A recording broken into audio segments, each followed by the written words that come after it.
Hi everyone, welcome back to another Reddit cheating story. Before we start, please hit the subscribe button and notification bell if you love to watch more cheating stories. Wife begging me to come back after I caught her, and what should I do? I really wonder when I will get past this. I 24M and my fiancé 25F have been together for 6 years.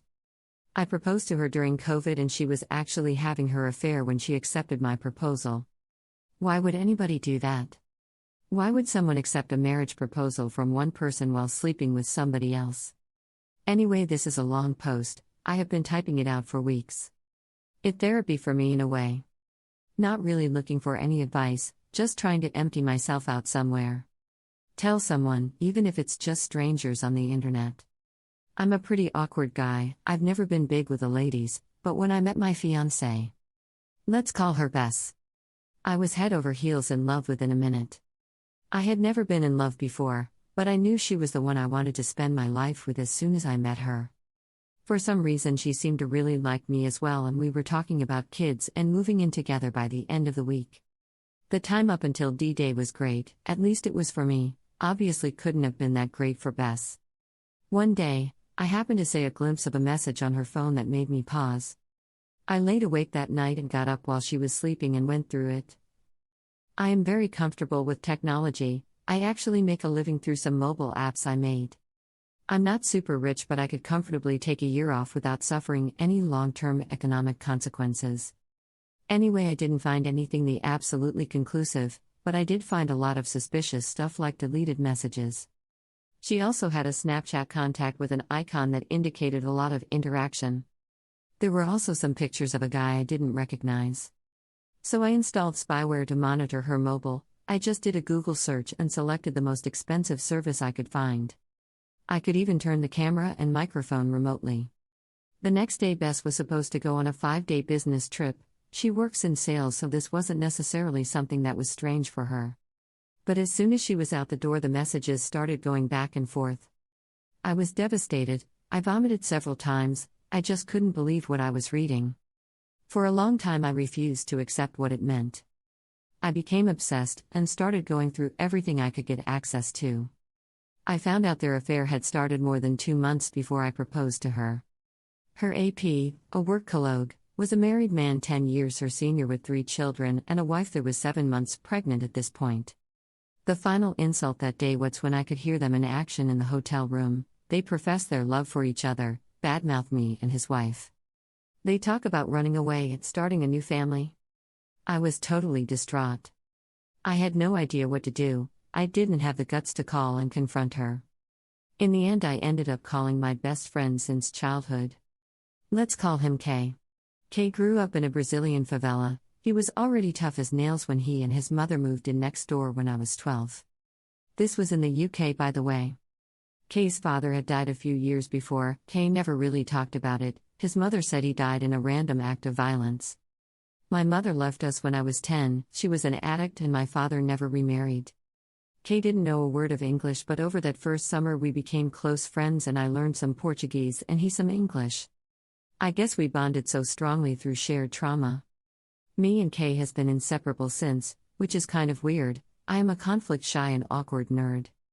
K is very popular and not afraid of anything, unlike me. K is not big or muscular or anything like that, he's just damn tough. Everybody loves K. In high school, someone planned a surprise party for him and 250 people showed up. I can probably count my friends on one hand, and 3 of them are more people I know than actual friends. I told K everything, showed him the messages and the emails I managed to uncover. He was silent for a long time. He told me that he couldn't give me any specific advice because this was something I had to deal with. I had to deal with this the way that was right for me. He then proceeded to remind me about a girl he had been with that had cheated on him. He went nuclear. He exposed her to family friends and went no contact. I had no idea what to do. K's suggestion was the only thing I had, so I told him that I wanted to do with something like that to Bess. For the next few days we packed all her stuff, drove it to a storage unit, changed the locks on my apartment, and prepared to pick her up from the airport. Thankfully K was driving. I was actually sitting on my hands to hide how much they were shaking. Bess was all happy and laughing when she got into the car. She instantly notices something wrong with me. I just told her I wasn't feeling well. Kay smiled at her and told her I had a cool surprise planned for her at her parents' house. I didn't say anything, not a single word the entire trip. I tried to not let her see my face, and I faked the smile as best I could. From the moment Bess got into the car, the rest of the day seemed like it played out in slow motion. I had already talked to her parents the day before and told them we were coming by. I told them I had the surprise announcement to make. When we arrived, there were hugs and smiles, and I almost backed out at that point. I love her parents, they'd been so good to me and always made me feel welcome. Soon Bess was sitting on the sofa in between her parents. At some point someone asked about the big surprise. Kay encouraged me to go on. I started off by telling her parents how fond I was with them and how grateful I was that they had welcomed me into their family and treated me in such a way that I always felt welcome. Then I choked up for a few minutes. I had this entire speech planned out. It was eloquent and composed. I totally forgot my speech, so I just blurted it out. Bess has been cheating on me with a work colleague that has kids, and his wife is 7 months pregnant. The engagement is off, the wedding is off. Our relationship is over. Bess, your stuff is in this storage container. I just dropped the key on the floor. This is goodbye forever. I walked out while everyone was just sitting there silent. I heard Kay tell them that I needed time to heal and to please don't contact me unless it's absolutely necessary. In the car, Kay told me to post to the Facebook group. The Facebook group, where we were planning the wedding. Everybody was on there. My entire family, her entire family, friends, everyone. I posted a short message almost identical to what I told her parents and then disconnected from the group. Kay kept telling me he was proud of me, that one day I would look back at this and be happy that I stood up for myself. I was just stunned. Nothing about this felt good or real. The next planned stop was the APS wife. When she opened the door, I just blurted it all out. I didn't even introduce myself. I'm pretty sure she slapped me at some point. As I gave her a thumb drive with the evidence on it, her husband comes around the corner behind her. His wife immediately started screaming. She told him to get lost and not come near her. He tried making excuses, but as soon as he took a step forward, Kay was right up in his face instantly. You heard the lady. Get out. After a bit more back and forth, he eventually packed a bag and scuttled off. Kay talked to his wife for a while. I was just trying to process my screwed up life in my mind. In the end, we were invited inside. Kay called his mother, and we agreed to spend the night until her father could arrive the next morning to pick her up.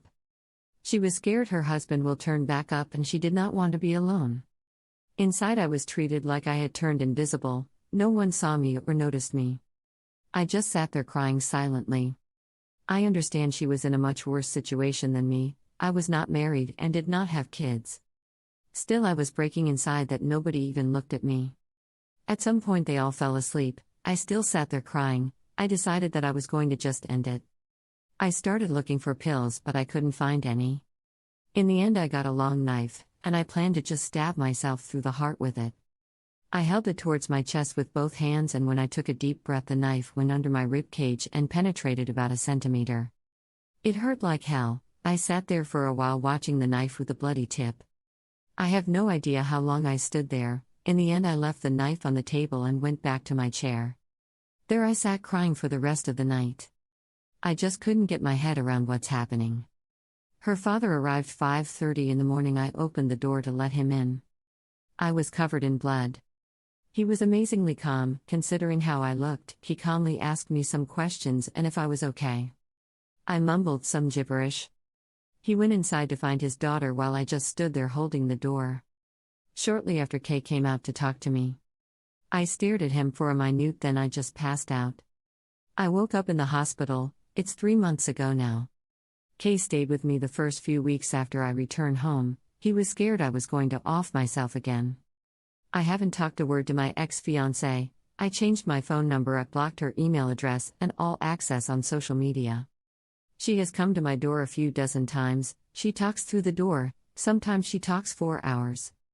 She talks about how sorry she is. She begs for forgiveness. She has told me that she has broken it off with the AP, that the APS wife is divorcing him, that she's been fired because the APS wife reported them to HR.